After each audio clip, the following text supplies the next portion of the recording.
On this house track, and I thought I would share with everybody my workflow and exactly what I'm doing on the XY. I wrote some more of my favorite things in the manual, so we're going to talk about that today too. It's February 24th. It's pretty early in the morning. I got a cat on my lap. Hi, kitty. Got a dog under me. Animal Kingdom. But like I said, we're going to talk about some parts of the manual that I find interesting and exciting, and we'll talk about these, and I'll show you what I'm working on with this latest track. So let's see.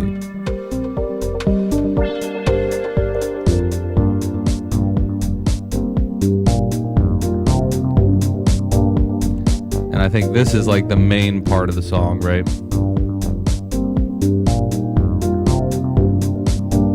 And then the other riff is this one.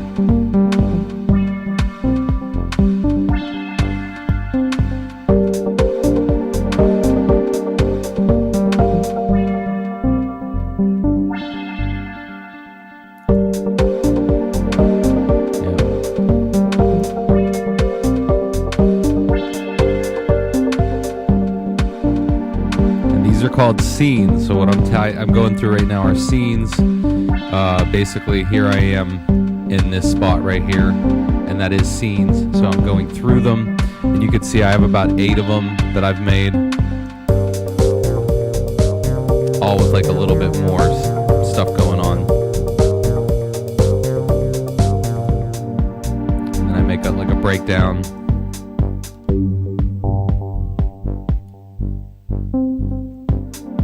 So 3, 4, 5 are like kind of like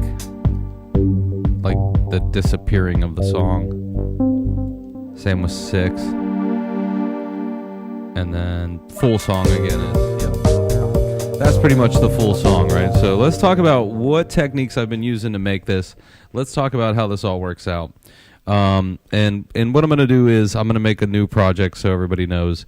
The other important thing today that you see is like I hit save all the time on tracks because it saves iterations and it does the computer and the hardware favor, and that favor is to you. Every time you hit save, the old one gets saved as what's called the I guess it's the auto save places, and so you would have different versions of the same song auto saved a couple times in the auto save.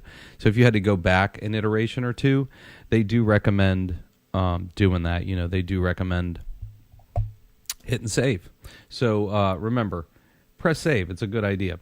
Now, when we're talking about workflow and I make like a new song, typically I go to the tempo and I turn that off. But a big part of what happens is the groove when you're in your tempo. Okay, and the groove has 11 total different types of swings. In the manual, this is chapter 11.2, and if you wanted to read about the different ones, shuffle, half shuffle. Let me read some of them to you just because some of the names are pretty funky. So we got shuffle, half shuffle, Danish, Bombury, wobbly, Gaussen, accents, island nod, disfunk, rollover, and prophetic.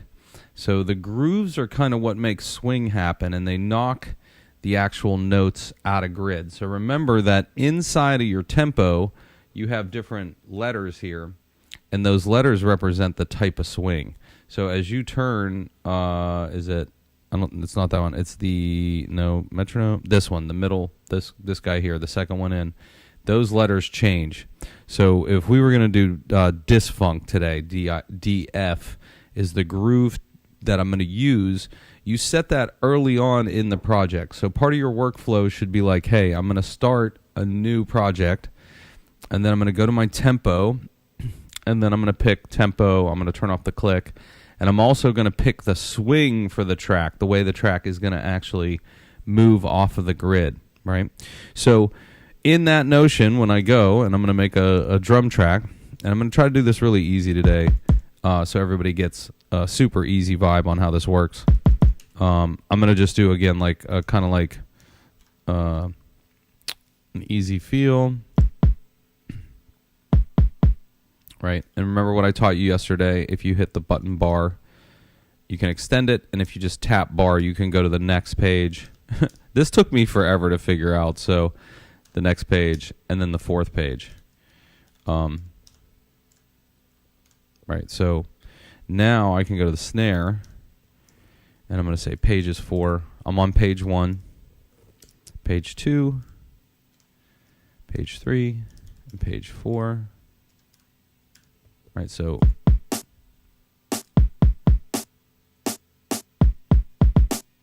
right, just change that tempo a little bit too. And then again, in track 3's world, I make this drums as well. Right. And then if we wanted to live record, okay, now remember, I taught you this yesterday too. If you want to copy that, you do this, Shift plus, and you're copying that over to 4 bars. And then I can go to each bar and kind of change it up a little bit to make it a lot more busy.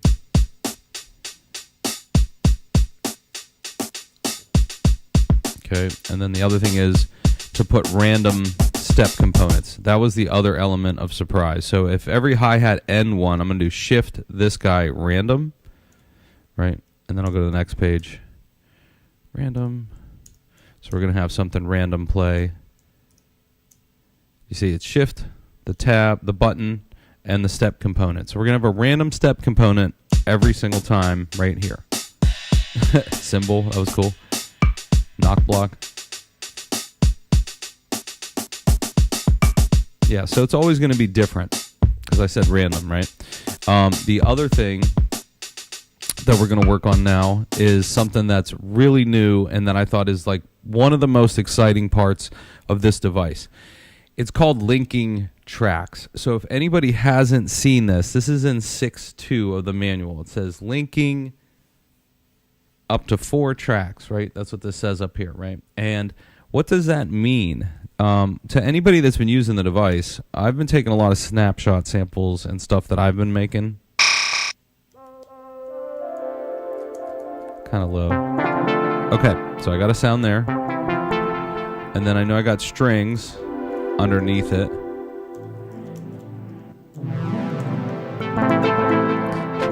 And then on a third sound, I'm going to pick a lead.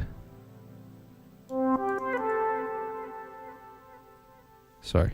Okay, so now the trick is link. If I hold down a track and touch 2 other tracks, these 3 are glowing together now. You got 1 dark one, you got 2 light ones. Guess what I'm doing?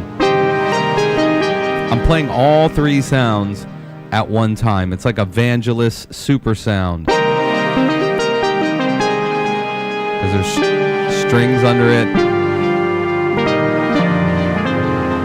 It gets so much crazier. So I link tracks. I hold here and I touch 2 other tracks. And when I play the keyboard, I'm playing 3 tracks at one time.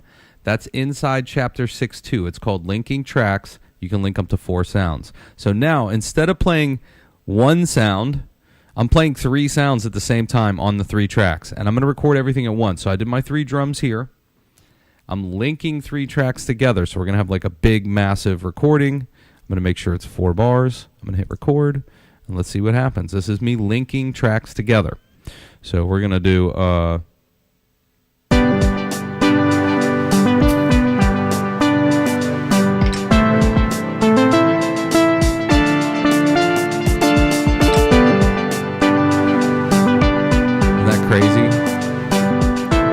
that's 3 tracks at once, right? And what record, delete, I just deleted them all. I was a little too high in the octave there, but isn't that? You can hear the string under it, and you also can hear the other synth under it. It's pretty nice, right? Okay, so we're going to record again. Let's do it again. And, yeah, let's see if I can get...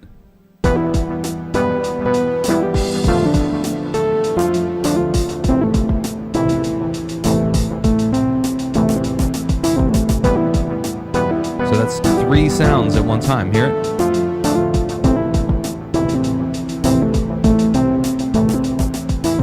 Okay, so that's called linking tracks. And when you're done, hold one, touch them, unlink them. Now they don't. Did you see that? So you know what you got to do next. You got to copy and paste. So you would go over to here, you would say copy, and then you go here and say paste, and go here and say paste. And that's how we actually recorded it with the link tracks, right? So I love it. It sounds great. So don't forget, 6.2 teaches you how to link tracks, and that's again like we could link drums, we can link a bass and a lead. So now I'm going to play like the bass line now. The pattern I actually played was E minor, D minor, and A minor. So that's what we're working on as far as the pattern, right? And then what we've been learning so far is I talked about starting a new project. We talked about saving. We talked about the swing, because when you pick a new project, you're going to pick the swing that you want. And in this particular instance, we picked Disfunk, and I'm going to learn what that swing sounds like today with you guys on stream. And then what else we're working on is we've got link tracks. We link 3 tracks to play them. And now what we're going to work on is when we sequence, we want to look at extending notes and doing things like that. So when I make this bass line, when I say extending notes, this would be like dragging a note. Okay, so that's a longer sound. So it's got this bass, right? And then what we're going to do is we're going to play a couple notes. So as a... Sorry, I was a little loud.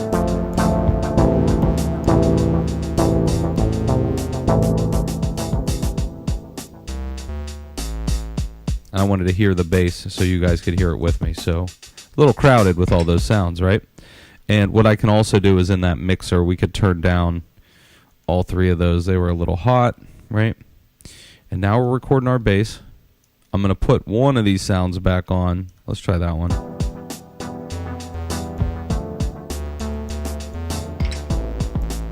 There it is.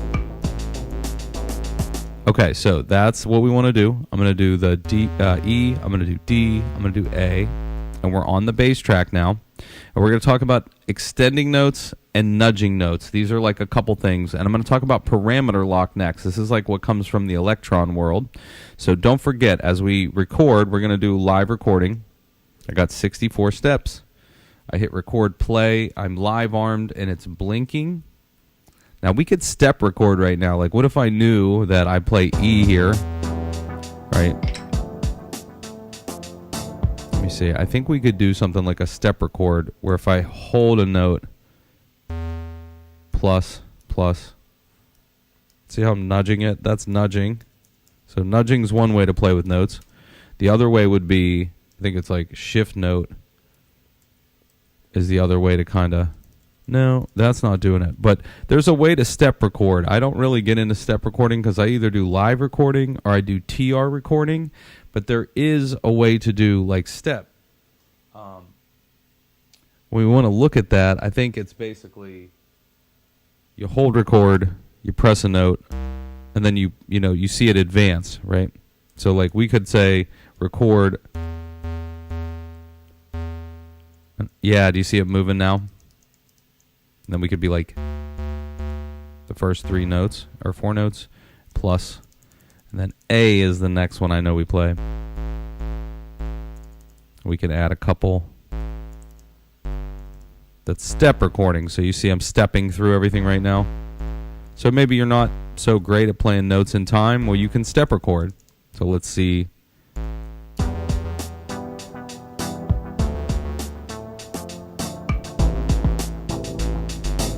So step recording is another good way to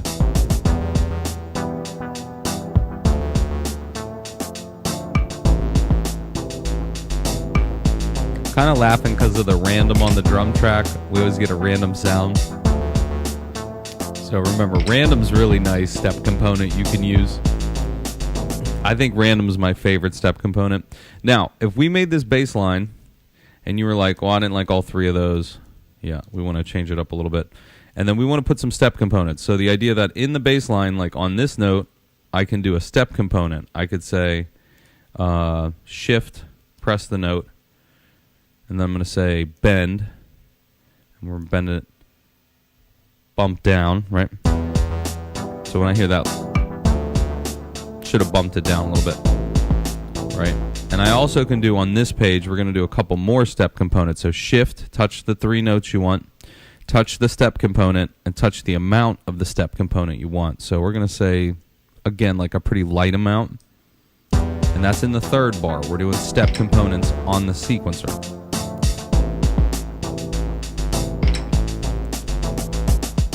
And they're light pitch bends. They don't do anything too aggressive.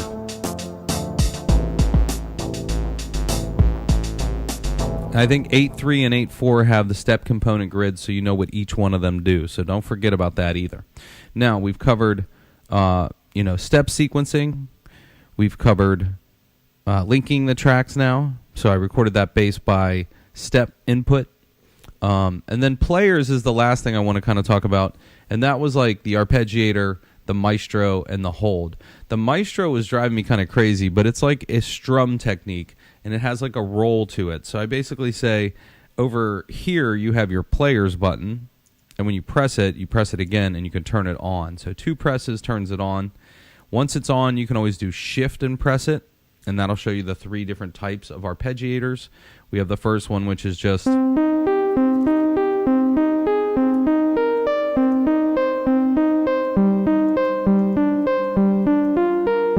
And I'll tell you, it's probably one of the better arpeggiators I've ever used. You know, they connect the notes really well. It ties together nice. The options you also have is like hold or not hold it. So if you don't hold it, you got to hold the notes down physically. If you turn hold on, it will just hold. Okay, so be careful. The hold feature may seem like the notes last forever. And I kind of not steer away from it, but I'm always careful on how much hold I use in the arpeggiator. So we're going to say 4 bars. We're going to stop. We're going to hit record. Right, it's ready. And then I'm going to play the first chord.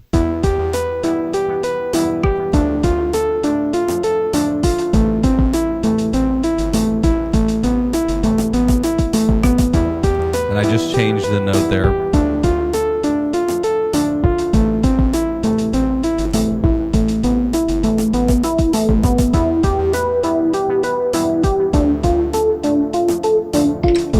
Get it like a little 303-ish, you know.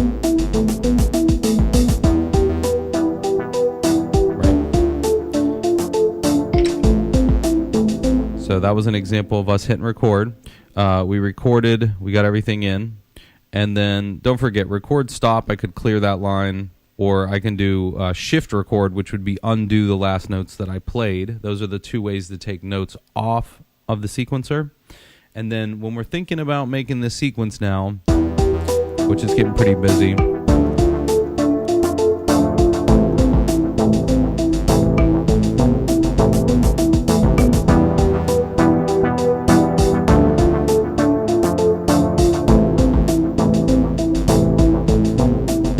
can hear that swing there. I just turned it up.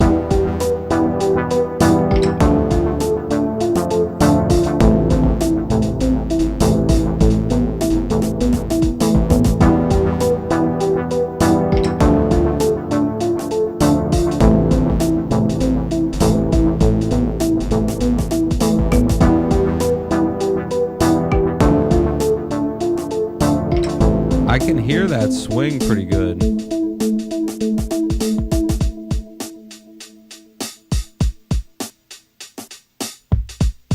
Hear it? And when I turn it, you can hear the swing.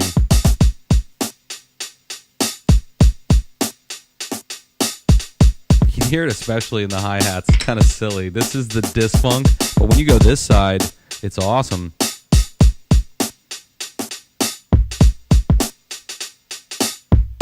I like that right there. It's pretty good.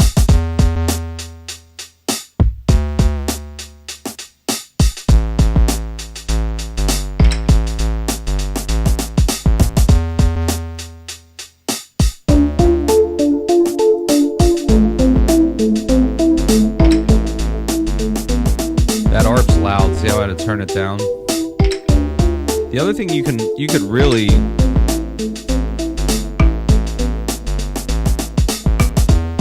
keep it short, you know, like real staccato. And then I'm going to automate the decay of the ARP now. So this is going to be recording this automation. Ready?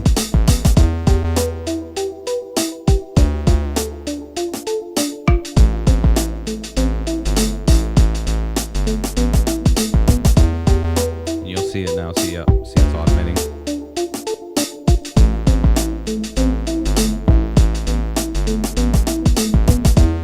And I just did sustain. Did you see that one? You'll see it rise. Watch. Right. Yeah, did you see it? So you can automate the envelope generators too, and that's really, I like that. That's like one of my favorite things.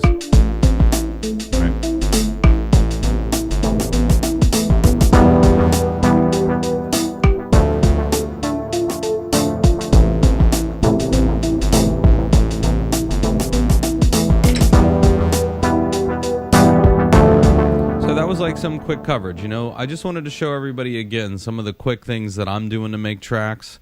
I think just kind of showing you all that kind of stuff. The last one is parameter lock. This comes from Electron, so to me this is like a very important thing that works really well. Now on the bass line I'm going to do this, and I'm going to turn everything off, and I'm going to show you what I'm talking about. So as the bass line's moving, like there was a bend there. So on each one of these notes, I want to change what the filter's doing. So on this note, I'm going to hold it down. You can see it turns red. So I'm going to do that filter. It's going to sound like that. And I love it. They give you a preview. And now on this note, I'm going to change it again. So it's going to be real low. And on this one, I'm going to filter it a little bit higher. Oh, and I got rid of that note by accident. So whatever that note is, see this one? I'm going to add it again, right? And then when you hold it down, just... Oh, I keep messing it up. Sorry. I don't know why it's not like... Ah, there we go. Yeah. Got to really hold it down, huh? All right, and this one we're going to get crazy. We'll get it real resi. So now we're on page 3. So that third part, we made the sequencer move the filter with parameter locks, like I said, like Electron, and I'm going to do it on this beginning one too. Make it resi and open, and then just more resi. So now let's, yeah, did you see it move?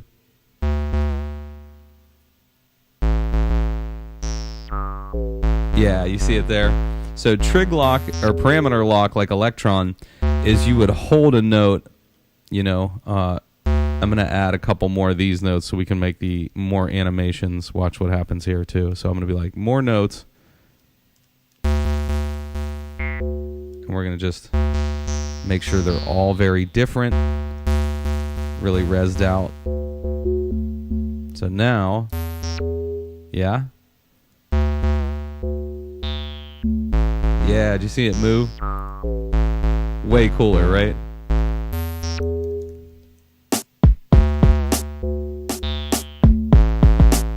So, you know, make sure you're animating the filters. Make sure you're animating the envelope generators too, because like sometimes when you, yeah, did you hear that? Like it cut the note off.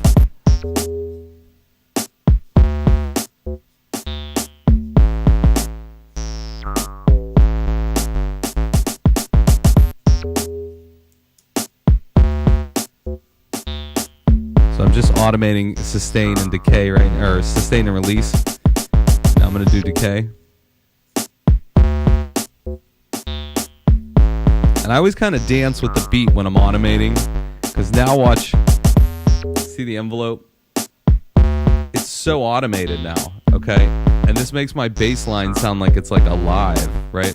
Plus the filter automations, right?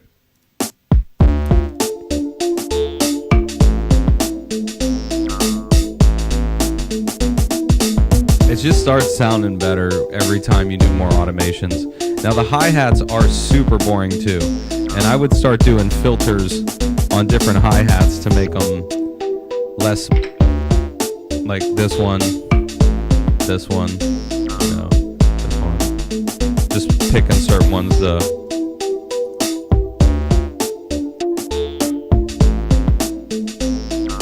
I could do this all day. Or you can just hold record.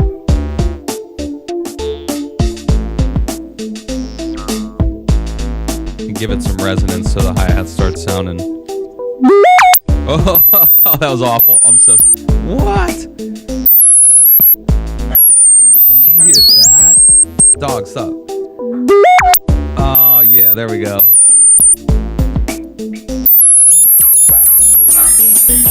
Might not be good for our ears, sorry. Hey, stop. Stop. But see how cool... What?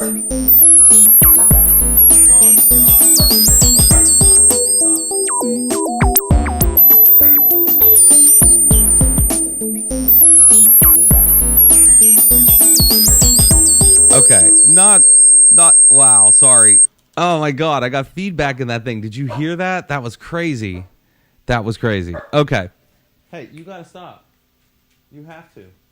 You can't keep barking. You can't. No. No. No. Sorry. Sorry, guys. Get out.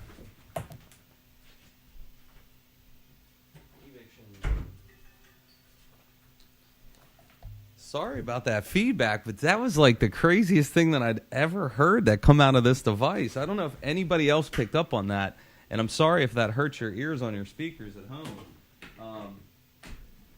But God, that was crazy. That feedback coming out of that filter from the high. I've never heard that on this. Now, I don't know if that was... That's new. That's the ladder filter. I'm surprised it's feeding back that much. But that was the track today. That was me writing for everybody.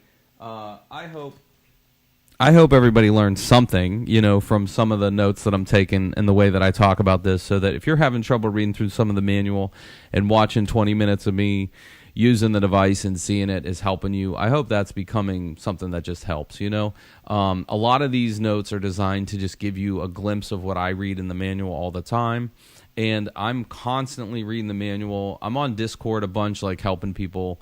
So I am in the TE, OpXY, Discord. So if you want to talk to me, you can always send me a message. I'm in there. I think I'm Jose Pailo on the Discord. So like if there's any questions or you want to talk about it, we can further in detail. You can always leave me comments. You can always subscribe to the channel. You can always like videos to let me know that the content's teaching you things.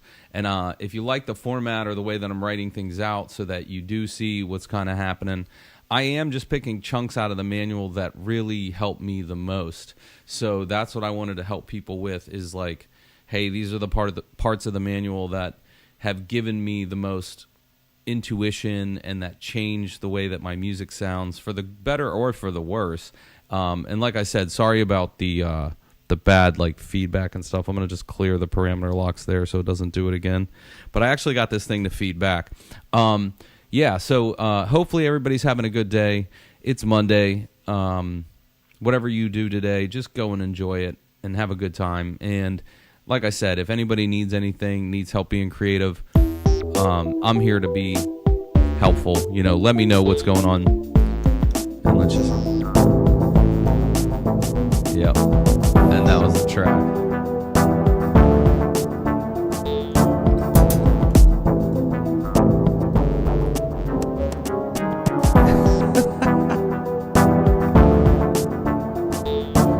Like I said, hey, everybody have a good day. Thanks for tuning into the stream.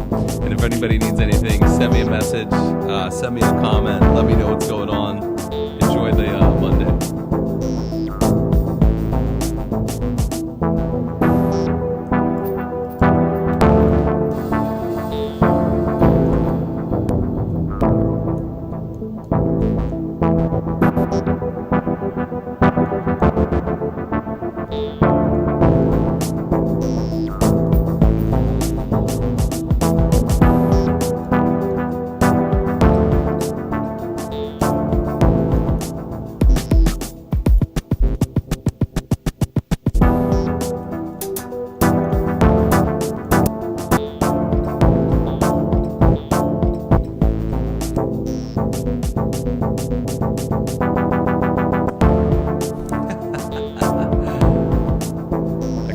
a good day, everybody. Nice talking to you guys.